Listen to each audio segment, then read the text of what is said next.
Penguin Random House Audio presents The Peepshow, The Murders at Rillington Place, by Kate Summerscale, read for you by Nicola Walker.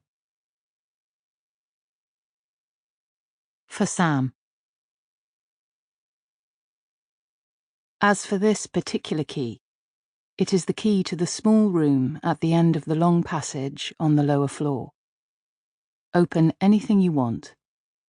Go anywhere you wish. But I absolutely forbid you to enter that little room.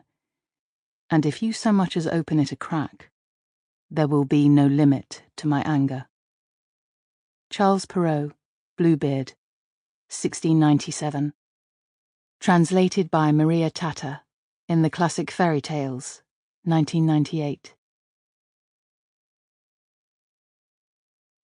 A note on money. £1 in 1953 is the equivalent of about £30 or $40 today. A shilling, a 20th of £1, is the equivalent of about £1.50 or $2. A penny, a 12th of a shilling, is the equivalent of about 12 pence, 15 cents.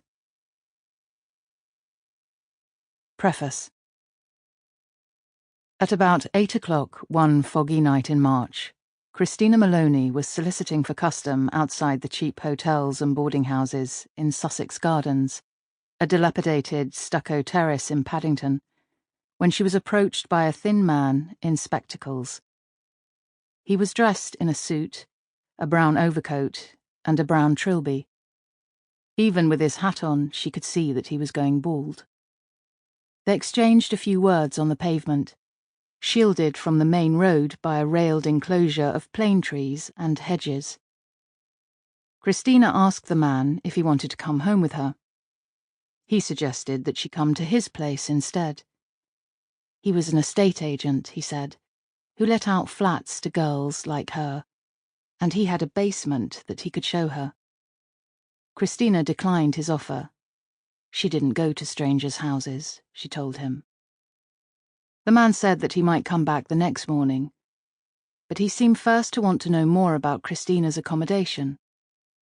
"Do you live in the basement?" he asked. "No," she said. "Her room was on the second floor." "Are there any other people on the same landing?" "Yes," Christina said, "but they were out during the day." "Are you sure that there will be nobody else in tomorrow?" She said that she couldn't be certain. Now the man changed tack. "Have you got any photographs of girls in the nude?" he asked. Christina said that she didn't. "Well, there is always you," he said. "That's right," she replied. He asked her where she was from. She told him that she had just moved to London from Ireland.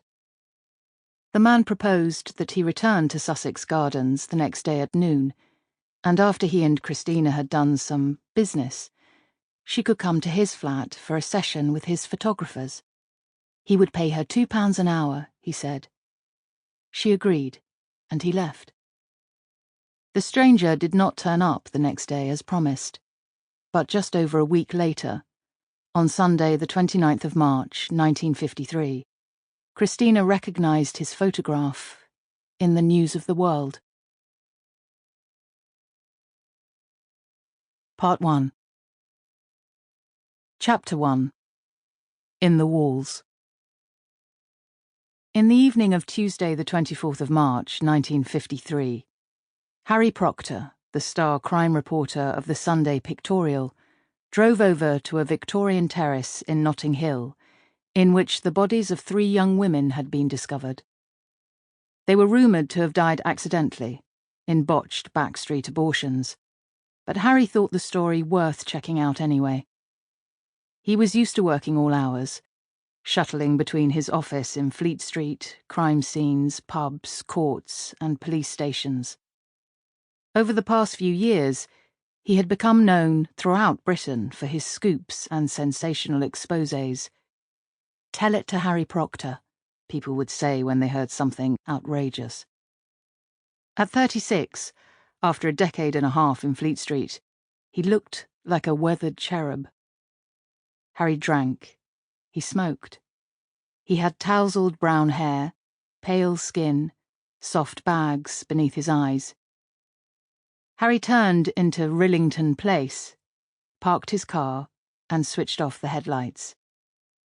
The 20 small buildings in the cul-de-sac were lit by a single gas lamp, and the air was hazy with fog.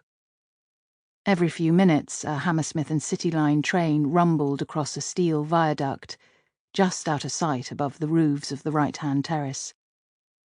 There were no railings outside the houses, no doorsteps, no plants, no trees. The chimney of a derelict factory rose over the high, blind wall that blocked the end of the street.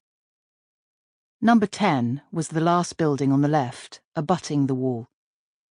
Paint peeled from its sandstone portals. Stains spread across its crumbling facade.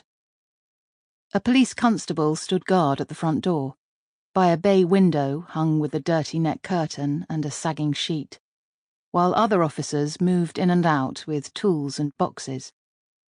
Neighbours peered from their windows, stepped from their houses to watch. The police told Harry that the first body had been discovered that afternoon by a West Indian tenant who was cleaning the abandoned ground-floor kitchen. The lodger had torn a hole in the wallpaper as he tried to fix a shelf to the back wall, and in the shadows behind he saw what seemed to be the bare back of a white woman. He fetched a torch to make sure, then hurried with another tenant to a public telephone kiosk around the corner. The police came quickly. They ripped off the wallpaper, forced open a cracked piece of board that had been nailed to the wall, and lifted out a body, only to find the corpse of another young woman beneath it. And behind that, a third. The bodies at the back of the alcove were wrapped in cloth and smeared with earth and ashes. The Criminal Investigation Department at New Scotland Yard dispatched a squad of plainclothes detectives to North Kensington and asked Dr. Francis Camps, a well-known pathologist from the London Hospital in Whitechapel, to attend the crime scene. Camps was dining with the hospital's head of anatomy when he was summoned. In his dinner jacket and bow tie, he sped over to Rillington Place to inspect the bodies in the alcove, and then had them conveyed to Kensington Mortuary, where he carried out post-mortems.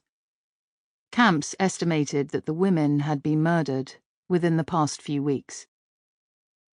When the detectives searching the house pulled up the floorboards in the ground floor front room, they discovered the corpse of a fourth woman. She was identified by a neighbour as Ethel Christie, a middle-aged housewife who had lived in the flat for 15 years.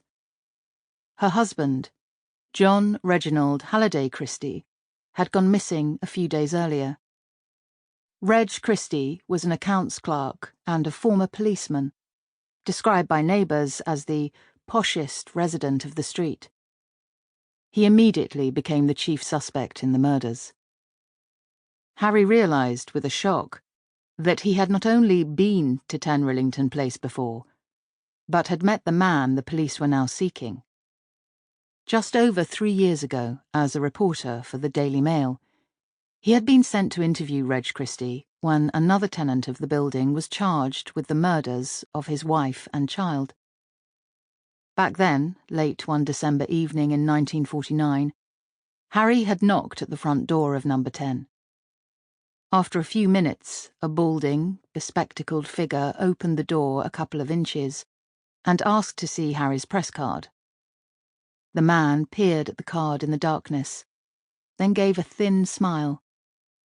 "I'm Mr. Christie," he said, holding out a clammy hand for Harry to shake.